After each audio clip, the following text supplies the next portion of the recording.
Hey, hey, what's happening? Good to talk to all of our subs for a few minutes. Thank you very much for reading our emails that we send your way. And a couple of you have actually engaged and answered back and send maybe something that was in your heart that you wanted me to just join with you in prayer. And you sent some feedback and send love this way. It means a lot.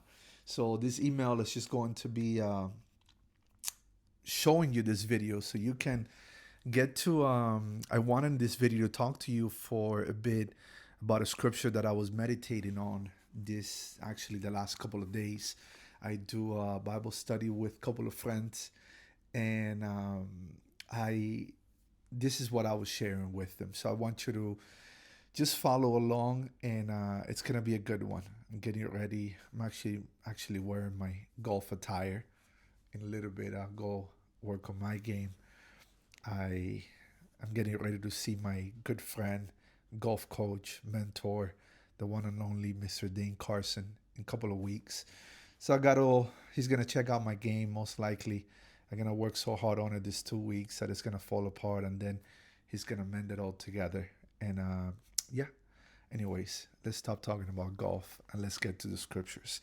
Second Kings chapter 4, verse actually, let's read from verse 1.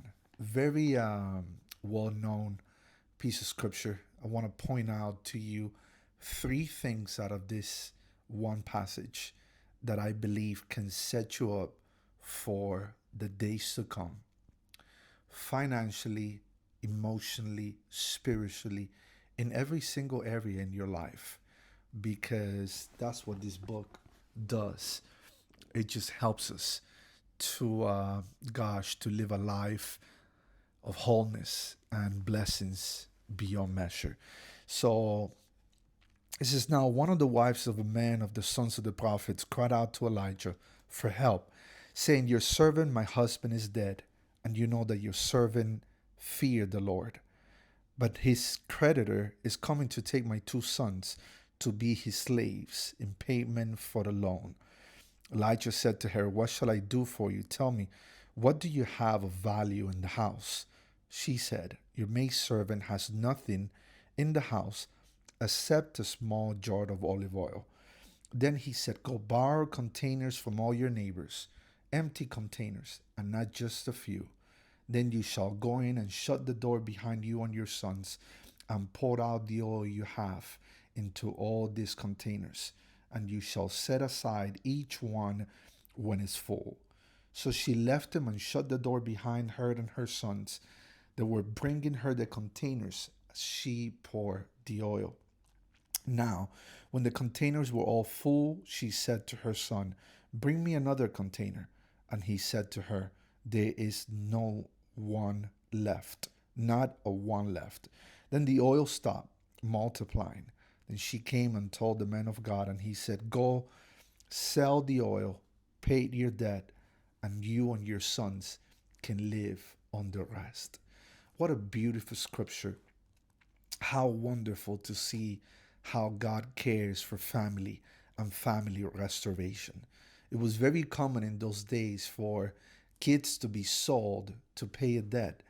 What a sad thing to have to sell your kids, to actually have to give up your sons in payment of a debt. This woman was facing that one situation. Her husband was with the men of God, doing ministry, serving others, but unfortunately, he dies, and there was nothing left for this family.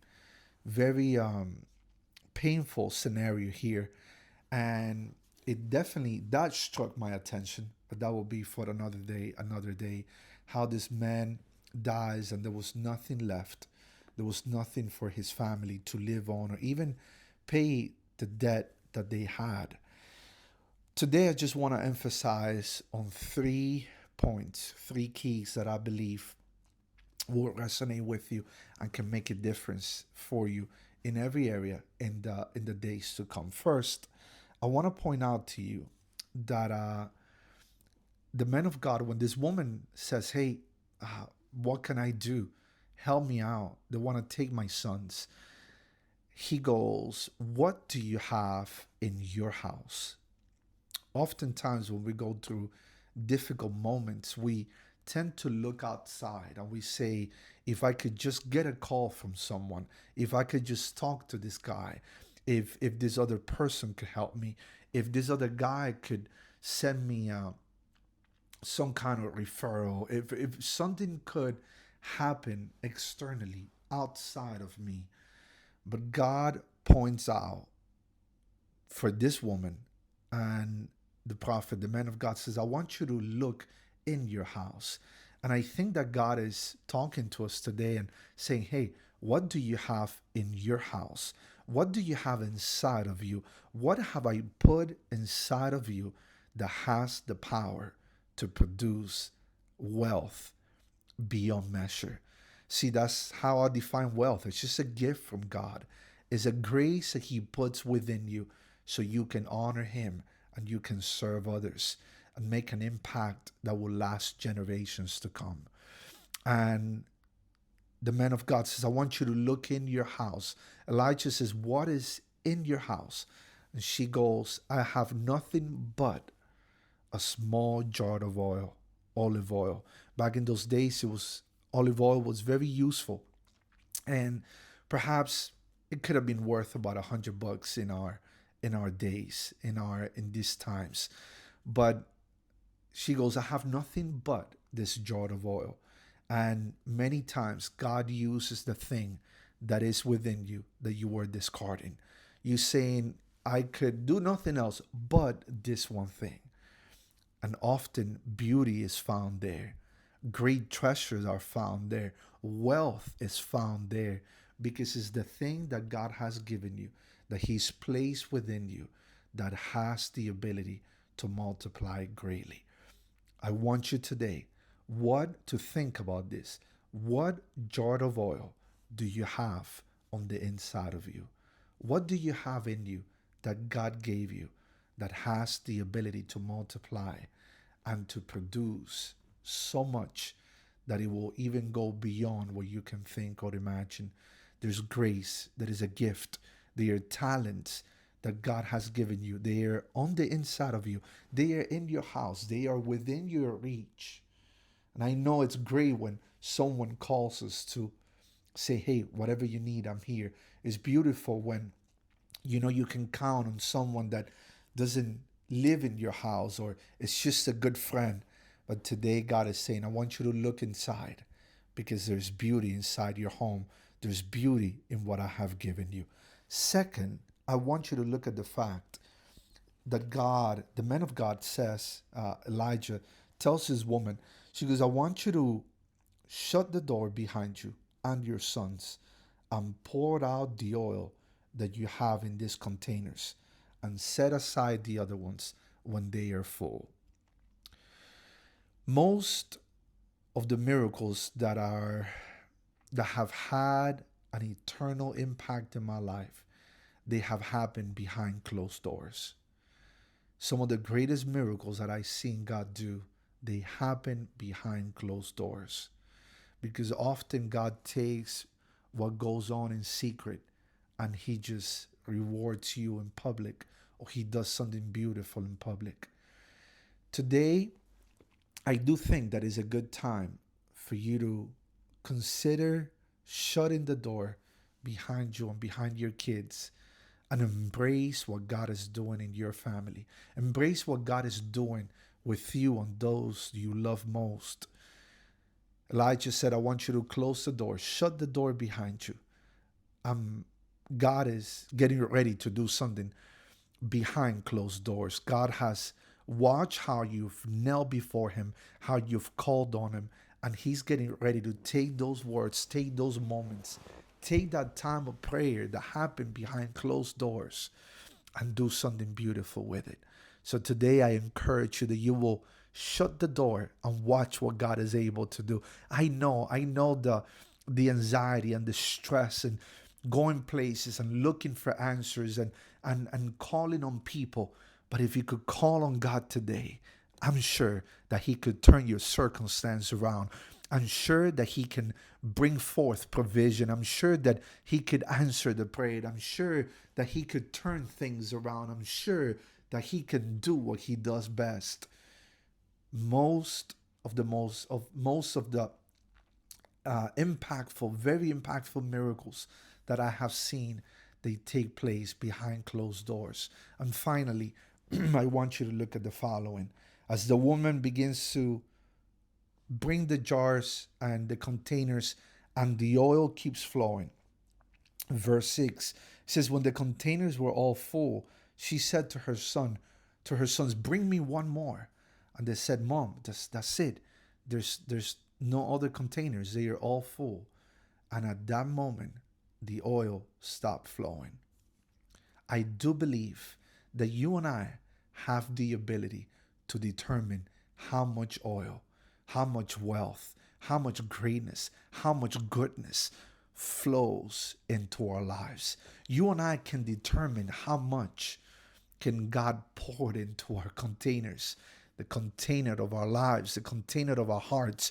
You and I determine that because He is a wonderful God who can give us without any limits, who can pour and keep on pouring. And I pray that the oil will never cease in your home, in your heart. I pray that wisdom and joy and peace will abound in such way that it will overflow your life and you will give unto others. And there will be so much that not only you can live, your kids could live on it. Your friends can experience what God is doing on you. It's beautiful how the scripture says, hey, the man of God, the prophet says, hey, Elijah says, go and sell this, and you and your kids can live on the rest. God said, I don't want the same mistake to happen here. I don't want the same thing to happen, that the husband died and there was nothing to live on. Now I'm getting ready to create. I'm getting ready to bring wealth. I'm getting ready to allow you to experience true riches, to experience joy, and to experience my goodness, and to see what I'm capable of doing, and watch how things can happen in a marvelous way. I want to pray for you today that the oil will never stop flowing, that you will not limit God, or you will not limit yourself, but you will dare to trust the Lord. You will dare to dream again. You will dare to believe God again and say, Lord, here is my heart. Here is my life. Here is my family. Here is my business. Would you fill it? Would you let the oil flow again? Perhaps you find yourself in a difficult situation. You go, Frank, you have no idea what I'm facing. I'm almost at this point. I'm at a point where I feel dry. I feel confused. I'm disconnected from God. I don't know what to do next. Would you shut the door behind you? Would you open the container of your heart, and would you let the oil of God flow once again to bring joy, to bring peace, to bring restoration, to bring provision? Father, today I pray for every single person that is connected to our family, watching this, connected to the subscribers that we have, connected to those that are watching on YouTube. I pray for every friend now. May the oil of blessing flow. May the oil of God's power and God's blessings flow in their lives now. I pray for the oil of your anointing, the oil of peace, the oil of restoration to flow now and fill their hearts and fill their companies and fill their homes. And may they experience a supernatural miracle. May they experience the abundance of your goodness and family restoration in every single area of their lives. May they experience that oil just pouring and flowing. Whatever you're watching now, that's what I pray over your life. May you receive it. May it fill you till you overflow. And today I pray that this scripture may become real in your life, and may you dare to dream again and experience what God is able to do. Thank you very much for watching. Feel free to reply to this email when you get in your inbox. Feel free to drop a comment. Feel free to subscribe to this channel if you hadn't subscribed. And Once again, thank you for your love, for your contributions, your donations, your prayers, for engaging with us and allowing us to continue to put a message in the heart of someone who needs the all of God and the all of His Word to flow in their lives. Thank you for watching and see you next time.